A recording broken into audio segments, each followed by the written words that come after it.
বর্তমান সময়ের আলোচিত ও ভাইরাল 10টি ঘটনা নিয়ে আজকের বিশেষ বিশ্লেষণ। আজ আমরা জানব বর্তমান সময়ে এবং গত কয়েক মাসে কারা কারা তোপের মুখে পড়েছেন।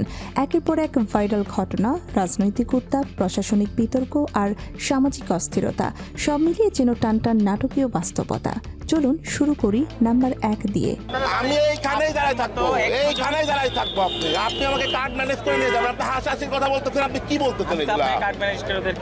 শপথ অনুষ্ঠানে প্রবেশ করতে গিয়ে পাস কার্ড সঙ্গে না থাকায় সেনা সদস্যদের বাধার মুখে পড়েন এক ব্যক্তি। কথা কাটাকাটি, উত্তেজনা, ভিডিও ভাইরাল।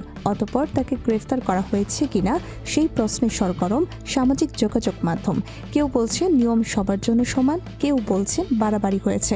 তবে ঘটনাটি দেখিয়ে দিল নিরাপত্তা প্রটোকল কতটা কঠোর।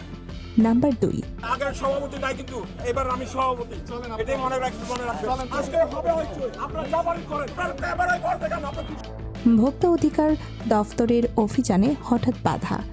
বাজার তদারকিতে গিয়ে চাপের মুখে অভিযান বন্ধ করতে বাধ্য হওয়ার অভিযোগ উঠেছে। এটি সাধারণ মানুষের মধ্যে প্রশ্ন, তাহলে অনিয়মের বিরুদ্ধে দাঁড়াবে কে? ব্যবসায়ী মহল বলছে ভুল বোঝাবুঝি, আর নাগরিকরা চাইছেন স্বচ্ছ তদন্ত। নাম্বার 3, আমার গায়ে ধাক্কা দিয়ে আমাকে ফেলে দেওয়ার চেষ্টা হয়েছে। তারা কিভাবে ভোট কেন্দ্র দখল করবে সেটির আজকে হচ্ছে টেস্ট ম্যাচ হয়ে গিয়েছে। ধাক্কা দিয়ে ফেলে দেওয়ার অভিযোগ তুলেছিলেন বিএনপি নেত্রী রুমিন ফারহানা। রাজনৈতিক কর্মসূচিকে কেন্দ্র করে এই অভিযোগ নতুন করে উত্তেজনা ছড়িয়েছে। তিনি দাবি করেছেন শারীরিকভাবে হেনস্থার শিকার হয়েছেন। প্রতিপক্ষ বলছে অভিযোগ ভিত্তিহীন। সত্য কি তা নিয়ে বিতর্ক তুঙ্গে। নাম্বার 4,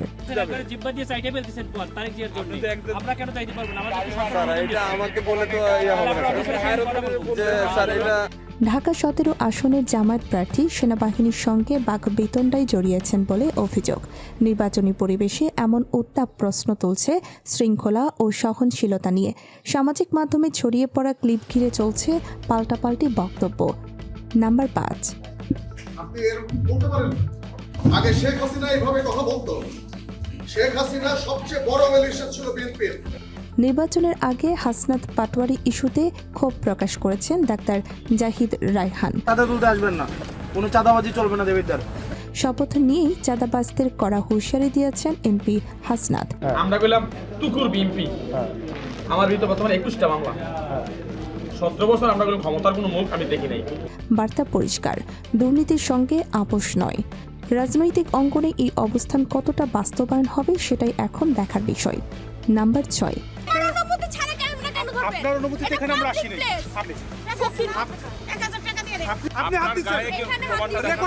এক সাংবাদিককে খামচি দিয়ে পরে 1000 টাকা দিতে যাওয়ার অভিযোগ আলোচনায় এক তরুণীর মা।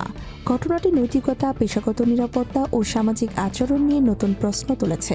ভিডিও ক্লিপে দেখা যায় উত্তেজিত পরিবেশ, আর সেখানেই তৈরি হয় বিতর্ক। নাম্বার 7,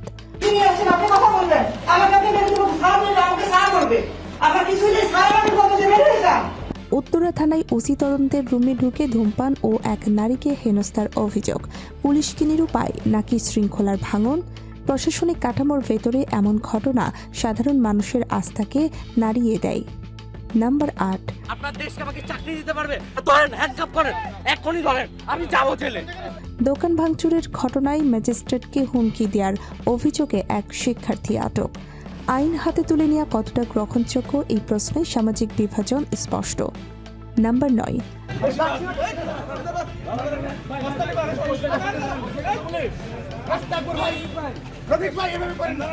মানিকগঞ্জে যুবদল নেতা পরিচয়ে ট্রাফিক পুলিশকে মারধরের হুমকি। পরিচয়ের দাপট দেখিয়ে আইন অমান্যের সংস্কৃতি কি বাড়ছে?